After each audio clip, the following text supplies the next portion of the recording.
వైఎస్ఆర్ కాంగ్రెస్ పార్టీకి తొత్తర తీరిపోయేటువంటి విషయం ఇది. జగన్మోహన్ రెడ్డికి తాడేపల్లి కోటలో నిద్ర కూడా పట్టనటువంటి అంశం ఇది.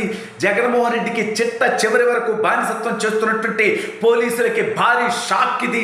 అసలు ఇంతకీ ఏం జరిగింది, పోలీసులకు తగిలినటువంటి ఆ భారీ షాక్ ఏంటి, ఆ బానిసలు కూడా లేకపోతే జగన్మోహన్ రెడ్డి బతుకేంటి అనేది ఈ వీడియోలో వివరించబోయే ముందుగా ఇప్పటివరకు మన ఛానల్ సబ్స్క్రైబ్ చేయని వాళ్ళు ఖచ్చితంగా సబ్స్క్రైబ్ చేయండి, మరో 10 మందితో చేయించండి. ఇక విషయానికి వస్తే జగన్మోహన్ రెడ్డి అనేటువంటి వాడు అధికారంలో ఉన్నన్ని రోజులు ఒకే ఒక పని చేశాడు. పోలీసుల్ని బానిసలుగా చేసుకొని తప్పుడు పనులు చేసి తప్పుడు కేసులు పెట్టి అరాచకాలు సృష్టించారు. నిన్న చివరికి జేసీ ప్రభాకర్ రెడ్డి గారి ఇంటిపైన దాడి చేసి తన కుటుంబ సభ్యులు అనారోగ్యంతో ఉన్నప్పటికీ వాళ్ళ మీద దాడులు చేసినటువంటి దుర్మార్గుడు చైతన్య అనేటువంటి ఒక నికృష్టపు డిఎస్పీ వీడు కడుపుకి అన్నమే తింటున్నాడా, లేకపోతే జగన్మోహన్ రెడ్డి ప్యాలెస్కి వెళ్ళి అతని కమ్మోడి దగ్గర ఏమన్నా తింటున్నాడా అని నేరుగా అడుగుతున్నా. ఎలా నువ్వెవరో దాడి చేయడానికి, నీకేం హక్కు ఇచ్చారో దాడి చేయడానికి నాకు అర్థం కాదు. ఇంట్లోకి వెళ్ళి ఇంట్లో ఉన్నటువంటి వ్యక్తుల మీద భౌతిక దాడులు చేసేటువంటి హక్కు ఈ చైతన్య అనేటువంటి బానిసకి ఎవడిచ్చాడు? అయితే ఈ చైతన్యాన్ని వెనక్కి వెళ్ళిపోమని చెప్పి డిపార్ట్మెంట్ నుంచి ఆదేశాలు వచ్చాయి. అయితే వాడు ఇష్టం వచ్చినట్టు కొట్టడం, దాడి చేయడం, తలలు పగలగొట్టడం,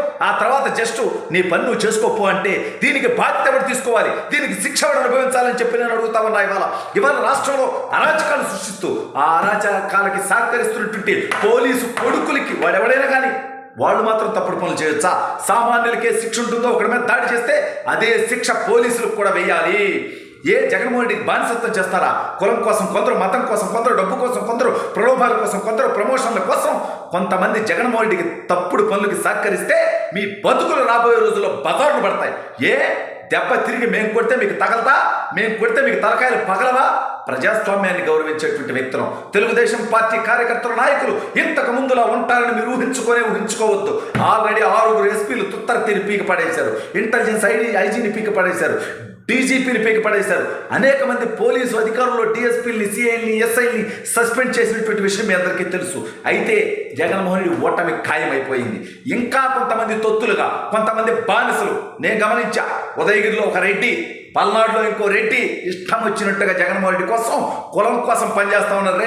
రేపొద్దున మీ కుటుంబాలు ఇక్కడ ఉండాలి, మీరు ఇక్కడ ఉద్యోగాలు చేయాలి, మీ బతుకులు ఇక్కడ ఉండాలి. కానీ జగన్మోహన్ రెడ్డి అనేటువంటి వాడు లక్షల కోట్లు దోచుకొని దేశం దాటి పారిపోతాడు. మీకు అవసరమా అని నేను అడుగుతా ఉన్నా.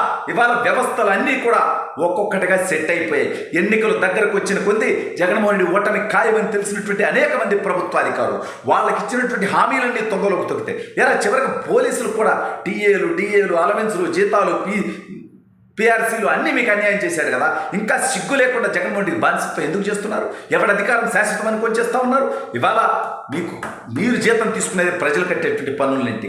మీరు వాళ్ళ కోసం పనిచేయాలా? వాళ్ళ ధనమాన ప్రాణాలు కాపాడాలా? లేదంటే జగన్మోహన్ రెడ్డి కోసం సిగ్గుమాలిన నీతిమాలిన పనులు చేస్తూ ఉంటారా? చంద్రబాబు నాయుడు గారి ఇంటి మీద దాడికెళ్తే దాన్ని ప్రజాస్వామ్యం లేకపోతే రాజ్యాంగబద్ధమైనటువంటి హక్కు, భావప్రకటన స్వేచ్ఛ అంటాడు ఒక సిగ్గులేనటువంటి డీజీపీ.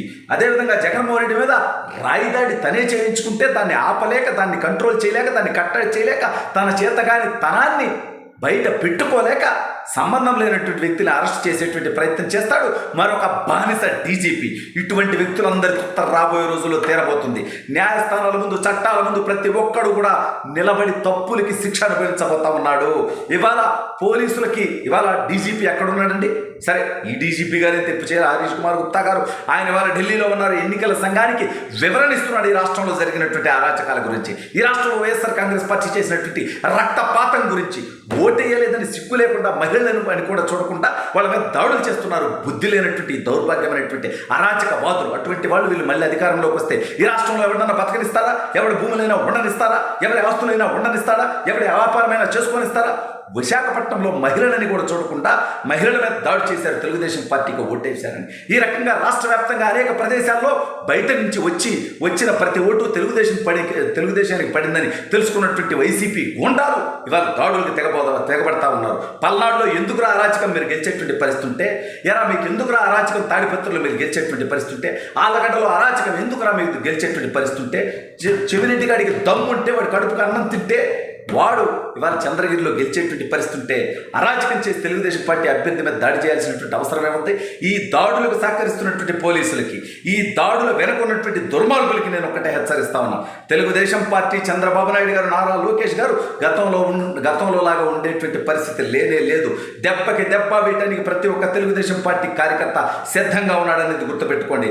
రక్తపాతమే కావాలని మీరు కోరుకుంటే అది ఇవ్వటానికి ఎవడు ఇక్కడ వెనకాడేటువంటి పరిస్థితి లేడు. కానీ ప్రజాస్వామ్యాన్ని గౌరవిస్తాం కాబట్టి చట్టపరంగా చర్యలు తీసుకుంటాం. ప్రజాస్వామ్యంలో ఓటరు ఎవరికైతే ఓట్లేస్తారో వాళ్ళే నాయకులు. సిగ్గు లేకుండా ఓడిపోతే మీ నాయకుడు జైల్లోకి పోతాడని, మీరు ఎన్నాళ్ళు చేసినటువంటి తప్పుడు పనులకి మీరు ఇబ్బందులు పడతారని చెప్పి ఇవాళ దాడులకు తెగబడితే ప్రజాస్వామ్యం అపహాస్యం అయిపోతుంది అనుకుంటున్నారా? రాజ్యాంగానికి విలువనిచ్చి ఇప్పటి వరకు వేచి చూశాం. రేపటి రోజున జూన్ 4వ తేదీన తెలుగుదేశం పార్టీ ఘన విజయం తర్వాత తప్పుడు పనులు చేసిన ప్రతి ఒక్కడూ పారిపోతాడు.